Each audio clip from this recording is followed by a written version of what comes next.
God त्सुकुयोमी मिसुमी Makoto को एक दूसरी दुनिया में हीरो बनने के लिए बुलाता है, लेकिन उस दुनिया की गॉडेस को माकोटो पसंद नहीं आता। उसे माकोटो बहुत ज्यादा बदसूरत लगता है। गुस्से में आकर वो उसे सीधे एक उजाड़ इलाके में फेंक देती है जहाँ सिर्फ नॉन ह्यूमंस और खूंखार मॉन्स्टर्स रहते हैं। गॉडेस उसे बस एक ही ताकत देती है, हर तरह की भाषा समझने की ताकत। लेकिन तभी त्सुकुयोमी बीच में दखल देता है। वो माकोटो को बताता है कि जापान में रहते हुए उसकी असली ताकतें मॉडर्न लाइफ की वजह से दब गई थी, लेकिन इस नई दुनिया में माकोटो पूरी तरह आजाद है और यहाँ वो असल में काफी ज्यादा ताकतवर है। अब वो जो चाहे कर सकता है। 3 दिन तक वेस्टलैंड में भटकने के बाद माकोटो एक छोटी सी ऑर्क लड़की एम्मा को बचाता है, जिस पर एक 2 सिर वाला वुल्फ मॉन्स्टर हमला कर रहा होता है। माकोटो उस मॉन्स्टर को आसानी से मार देता है और यहीं उसे पहली बार अपनी नई ताकत का एहसास होता है। एम्मा उसे अपने गांव ले जाती है, जहां माकोटो मैजिक सीखना शुरू करता है। कुछ समय बाद माकोटो फैसला करता है कि वो शेन नाम की एक विशाल ड्रैगन को मार देगा जो कोहरे से इल्यूजन बनाकर लोगों को फंसाती है। शेन माकोटो को एक खुशहाल याद के इल्यूजन में कैद कर देती है, लेकिन जब वो उसकी बाकी यादें देखती है तो माकोटो की जापान वाली यादों की तरफ खींच जाती है। माकोटो उस इल्यूजन को तोड़ देता है। तभी शेन उसे चौंकाते हुए कहती है कि वो उसकी फेमिलियर बनना चाहती है, बस शर्त यह है कि माकोटो उसके साथ कॉन्ट्रैक्ट साइन करे। शेन एक बस्ती समुराई लड़की का रूप ले लेती है और मुस्कुराते हुए कहती है कि वो देखने के लिए उत्सुक है कि माकोटो आगे क्या करेगा। वो माकोटो को अपने रहने वाली अलग डिमेंशन में टेलीपोर्ट कर देती है, जो अब दिखने में जापान के कंट्री साइड जैसा हो गया है। माकोटो ऑर्क्स को बताता है कि उसने शेन को हरा दिया है। शेन उन्हें अपने डिमेंशन में बसने का न्योता देती है, जहां अब खेती भी हो सकती है। शेन माकोटो की यादें टेलीविजन पर देखती रहती है, लेकिन वो जिद करती है कि कोई ऐसा तरीका निकाला जाए जिससे असली टेलीविजन बनाया जा सके और वो उसकी यादें आराम से देख सके। त्सुकुयोमी माकोटो को बताता है कि उसके माता पिता इसी दुनिया में पैदा हुए थे जापान जाने से पहले, इसलिए माकोटो तय करता है कि वो अपने माता पिता के बारे में और जानने की कोशिश करेगा। इसी दौरान शेन एक घायल ड्वार्फ को लेकर आती है। वो बताता है कि उनकी डिमेंशन पर ब्लैक डिजास्टर नाम की एक भयानक स्पाइडर ने हमला कर रखा है। उस पर एक कर्स है, उसे कभी भूख नहीं मिटती और वो जो दिखे सब निगल जाती है। माकोटो स्पाइडर को पूरी तरह तबाह कर देता है, लेकिन वो फिर से रीजनरेट हो जाती है। माकोटो थक कर बेहोश हो जाता है। शेन बीच में पड़ने की कोशिश करती है, लेकिन स्पाइडर कहती है कि इतनी ज्यादा ब्रुटैलिटी ने उसकी मैसोकिस्टिक इच्छा पूरी कर दी है। अब वो हमेशा के लिए माकोटो के साथ रहना चाहती है, भले ही वो बेहोश ही क्यों ना हो। शेन सलाह देती है कि स्पाइडर माकोटो के साथ कॉन्ट्रैक्ट कर ले ताकि वो इंसानी रूप पा सके। स्पाइडर मान जाती है और शेन सेरेमनी पूरी करती है। माकोटो जब होश में आता है तो देखता है कि उसके सामने एक और बस्ती फीमेल सर्वेंट खड़ी है, जिसे देखकर उसे थोड़ा डर सा लगता है। माकोटो शेन का नाम बदलकर तोमोए रख देता है और स्पाइडर का नाम मियो रखता है, तोमोए की खास फरमाइश पर। माकोटो को पता चलता है कि उसके बेहोश रहने के दौरान तोमोए और मियो लोगों को रिक्रूट कर चुकी है। अब उसका हैमलेट ऑर्क्स, ड्वार्व्स, लिजर्ड मैन और ह्यूमनॉइड स्पाइडर्स से भर चुका है। जब माकोटो असली दुनिया में लौटता है तो ह्यूमन सेटलमेंट उस पर हमला कर देती है। उसकी मैजिकल ऑरा इतनी ज्यादा होती है कि इंसान उसे डार्क लॉर्ड समझ लेते हैं। माकोटो महीनों तक ह्यूमन लैंग्वेज सीखता है। ड्वार्व्स ऐसी चीजें बनाते हैं जो उसकी ऑरा को दबा सके। मर्चेंट बनकर वो लोग ह्यूमन सिटी में घुसते हैं और एडवेंचरर्स गिल्ड में रजिस्टर करते हैं। तोमोए और मियो तुरंत रिकॉर्ड्स तोड़ देती है। वो अगले सबसे ताकतवर एडवेंचरर से 4 गुना ज्यादा पावरफुल निकलती है। वहीं माकोटो का लेवल सिर्फ लेवल 1 आता है, एक टॉडलर से भी कम, क्योंकि उसकी ऑरा दबाई गई होती है। तोमोए को पता चलता है कि उसका जान पहचान का ड्रैगन लैंसर मार दिया गया है, सोफिया बुल्गा नाम की एडवेंचरर द्वारा। माकोटो नोटिस करता है कि बाजार में सामान बहुत महंगा हो गया है और लोग उनका पीछा करने लगे हैं। रात में वैगन पर हमला होने वाला होता है और तोमोए उसकी रक्षा की तैयारी करती है। इसी दौरान एक छोटी लड़की रिनान माकोटो और मियो से मिलती है। वो बताती है कि उसकी बहन तोआ गायब हो गई है। माकोटो चोरों की यादों से समझ जाता है कि एक ऑर्गेनाइजेशन ने तोआ को कैद कर रखा है। वो तोमोए और मियो को उसे बचाने भेजता है। माकोटो परेशान हो जाता है क्योंकि तोआ जापान में उसकी जान पहचान की एक लड़की हासेगावा जैसी दिखती है। तोमोए और मियो तोआ और उसके कैप्टन मिल्स एस, जो मौजूदा सबसे ताकतवर एडवेंचरर है, उन्हें ढूंढ निकालते हैं। मिल्स, जो चोरों का सीक्रेट कमांडर है, बताता है कि हाल ही में एक डीमन लॉर्ड शहर के पास आया है जिस पर बाउंटी रखी गई है, लेकिन उसे ये नहीं पता कि वही डीमन लॉर्ड असल में माकोटो ही है। इसी बीच रिनान चुपके से भाग जाती है और लुटेरों को खबर देती है कि माकोटो का वैगन कीमती फल से भरा हुआ है, लेकिन समस्या ये थी कि वो सामान पहले ही बिक चुका था। अब वो बदमाश रिनान पर दबाव डालते हैं कि वो माकोटो से उसका सोना चुरा लाए ताकि तोआ का कर्जा उतारा जा सके। रिनान सोच में पड़ जाती है। माकोटो ने उसके साथ जो अच्छाई की थी उसके बाद वो उससे चोरी नहीं कर सकती। दूसरी तरफ मियो और तोमोए आपस में मुकाबला करती हैं कि कौन ज्यादा दुश्मनों को हरा सकती है। मिल्स उसके चोरों को हराकर और शहर का एक बड़ा हिस्सा तबाह करके दोनों अपनी ताकत दिखा देती हैं। इसके बाद तोमोए सबकी यादों के साथ छेड़छाड़ कर देती है और पूरी दुनिया को यही लगने लगता है कि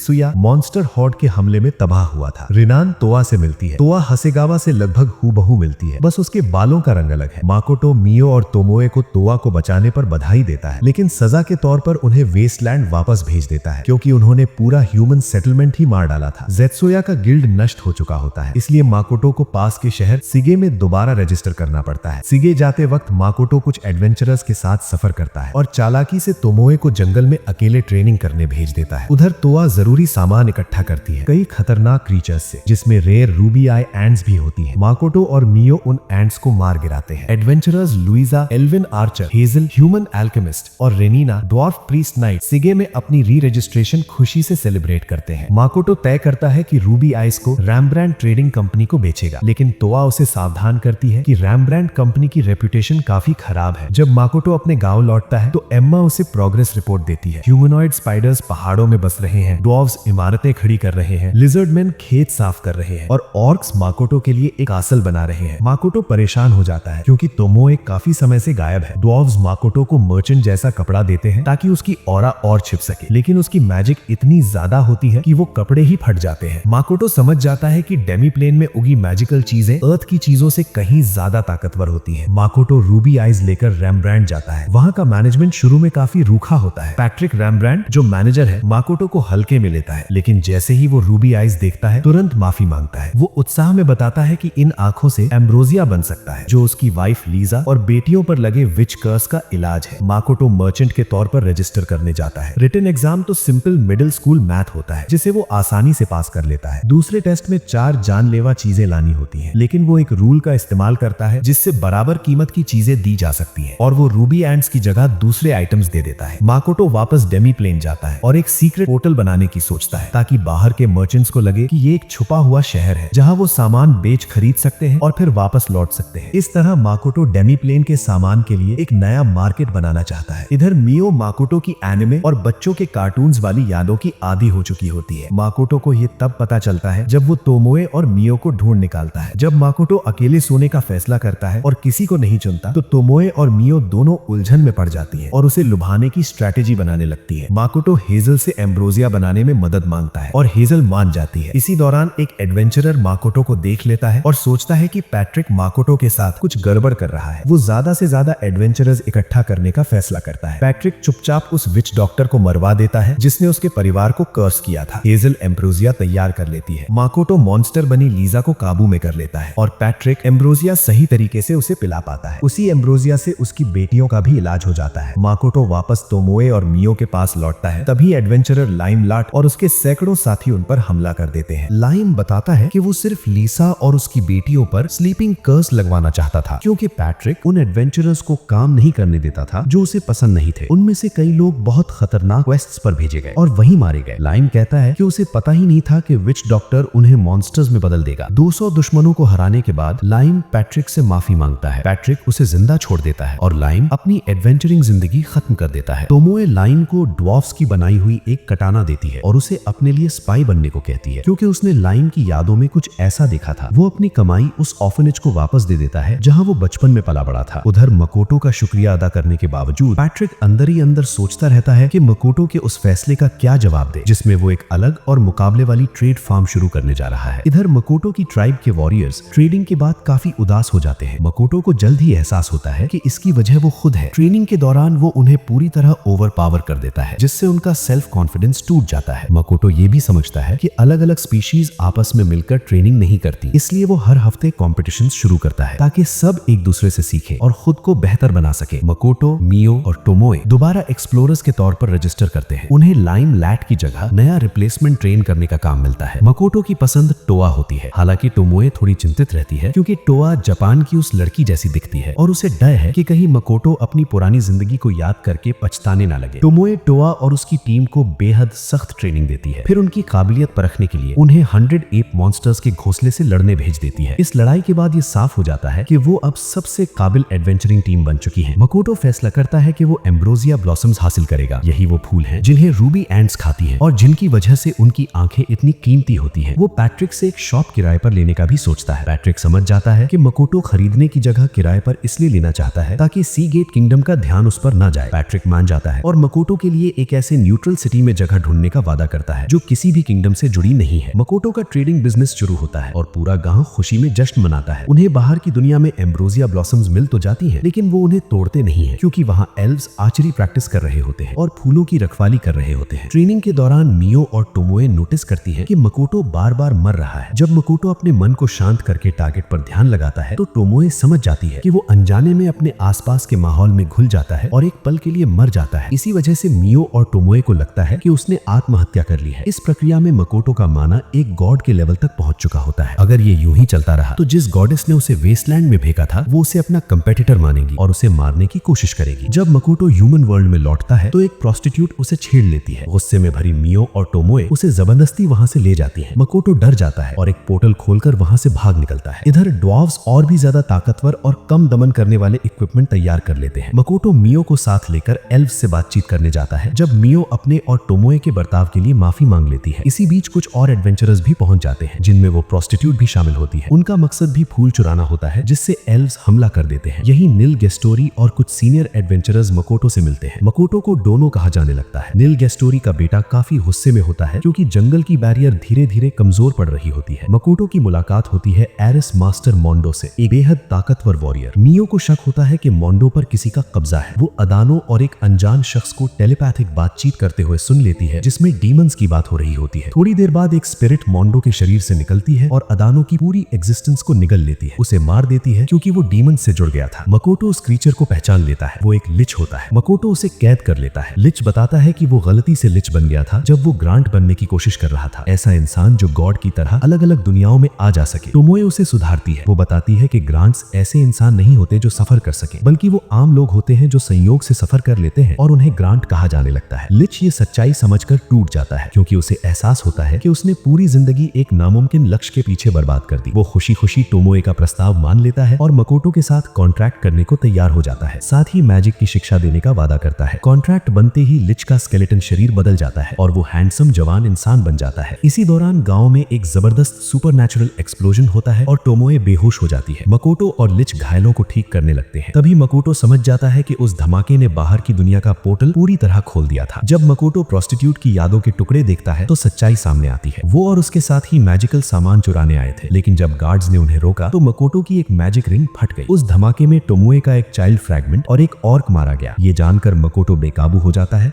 वो प्रोस्टिट्यूट का पीछा करता है और बदले में उसे बेरहमी से मार देता है। फ्यूनरल के बाद मकोटो को लिच, जिसे अब शिकी कहा जाता है, ये बताता है कि वो प्रोस्टिट्यूट की यादें देख पाया था क्योंकि यादें देख पाना टोमोए की एक खास एबिलिटी है। मकोटो आदेश देता है कि डेमी प्लेन में ऐसे बैरियर्स बनाए जाएं ताकि जो भी एडवेंचरर्स सिर्फ व्यापार के लिए आए वो कम्युनिटी से दूर ही रहे। इसके बाद मकोटो पैट्रिक से मिलने जाता है। पैट्रिक मकोटो की दुकान रॉड्स गार्ड एकेडमी में सेट करवा देता है जो एक न्यूट्रल टाउन है। मकोटो एकेडमी जाना चाहता है ताकि वो इस दुनिया, गॉडेस और इंसानों को और अच्छे से समझ सके। वो सिर्फ शिकी को साथ ले जाता है क्योंकि उसे लगता है कि वो काफी समय तक वापस नहीं आएगा। जाने से पहले मकोटो टोमोए और मियो को अपनी कुछ यादें तोहफे में देता है। टेलीपोर्ट करते वक्त गॉडेस मकोटो को देख लेती है और बीच में दखल देती है। वो मकोटो को दूर के बैटलफील्ड में भेज देती है जहाँ डीमन सोल्जर्स उसकी 2 उंगलियां काट देते हैं। डीमंस बताते हैं कि उन्होंने डीमन आर्मी ज्वाइन की है ताकि इंसानों को पूरी दुनिया से मिटा सके। मकोटो अपना सारा माना सप्रेसिंग इक्विपमेंट हटा देता है और अपनी पूरी ताकत खोल देता है। वो सोफिया की लेजेंडरी सोर्ड तोड़ देता है और मित्सुरुगी को अपने मैजिक से पूरी तरह कुचल देता है। मकोटो टेलीपोर्ट होकर वहां से चला जाता है। सोफिया और मित्सुरुगी को जिंदा छोड़कर दोनों बदला लेने की कसम खाते हैं। उधर पैट्रिक को पता चलता है कि किसी महान मेज ने डीमन आर्मी को तबाह कर दिया है, लेकिन उसे ये नहीं पता कि वो मकोटो था। शिकी को शक होता है कि गॉडेस ने मकोटो का इस्तेमाल आर्मी को खत्म करने के लिए किया है और अब वो उस पर नजर रखे हुए है। इसी बीच टोमोए खुलासा करती है कि उसने मकोटो की एक फेंकी हुई रिंग से उसका माना लेकर एक नया फ्रैगमेंट बनाया है। जब कोमोए मकोटो को पापा कहती है तो मियो गुस्से से पागल हो जाती है। आखिरकार मकोटो अपनी दुकान शुरू कर देता है और वो तुरंत हिट हो जाती है। उसे पता चलता है कि डीमन और ह्यूमन आर्मी दोनों ने एक दूसरे को भारी नुकसान पहुंचाया था उसके टेलीपोर्ट करने के बाद। साथ ही ये भी सामने आता है कि उस जंग में गॉडेस द्वारा बुलाए गए 2 और हीरोज भी शामिल थे। कम्युनिटी मकोटो के बिजनेस की खुशी में एक बड़ा फीस्ट रखती है। मकोटो सोचता है कि उसका फ्यूचर अब काफी ब्राइट है, लेकिन तभी मियो और टोमोए के बीच एक और झगड़ा शुरू हो जाता है। मकोटो अपनी सोच बदल लेता है और महसूस करता है कि उसका आने वाला वक्त काफी ज्यादा परेशानियों से भरा होने वाला है। और इसी के साथ आज की कहानी यहीं खत्म होती है। हमेशा की तरह अगर आपको ये वीडियो पसंद आया हो तो चैनल को सब्सक्राइब करना मत भूलना। ऐसी ही और भी वीडियोस बहुत जल्द आने वाली हैं। तो मिलते हैं अगली वीडियो में।